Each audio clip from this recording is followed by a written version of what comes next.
La prose du transsibérien et de la petite Jeanne de France, Blaise Cendrars. En ce temps-là, j'étais en mon adolescence. J'avais à peine 16 ans et je ne me souvenais déjà plus de mon enfance. J'étais à 16 000 lieues du lieu de ma naissance. J'étais à Moscou, dans la ville des 1003 clochers et des 7 gares. Mais je n'avais pas assez des 7 gares et des 1003 tours car mon adolescence était si ardente et si folle que mon cœur tour à tour brûlait, comme le temple d'Éphèse ou comme la place rouge de Moscou quand le soleil se couche. Mes yeux éclairaient des voix anciennes et j'étais déjà si mauvais poète que je ne savais pas aller jusqu'au bout. Le Kremlin était comme un immense gâteau tartare, croustillé d'or, avec les grandes amandes des cathédrales toutes blanches et l'or mielleux des cloches. Un vieux moine me lisait la légende de Novgorod. J'avais soif et je déchiffrais des caractères cunéiformes. Puis, tout à coup, les pigeons du Saint-Esprit s'envolaient sur la place et mes mains s'envolaient aussi, avec des bruissements d'albatros.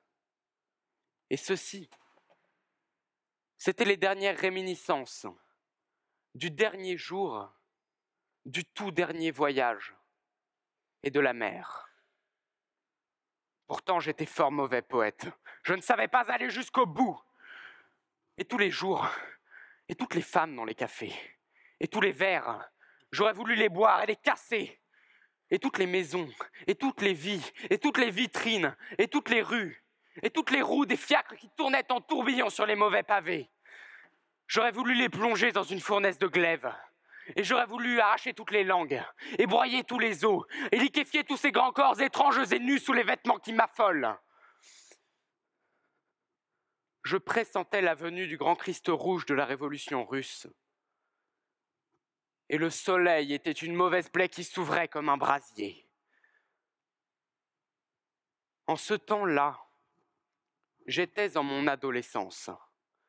J'avais à peine 16 ans et je ne me souvenais déjà plus de ma naissance. J'étais à Moscou, où je voulais me nourrir de flammes. Et je n'avais pas assez des tours et des gares que constellaient mes yeux. En Sibérie, tonnait le canon. C'était la guerre, la faim, le froid, la peste, le choléra. Et les eaux limoneuses de l'amour charriaient des millions de charognes. Dans toutes les gares, je voyais partir tous les derniers trains. Personne ne pouvait plus partir car on ne délivrait plus de billets et les soldats qui s'en allaient auraient bien voulu rester. Un vieux moine me chantait la légende de Novgorod.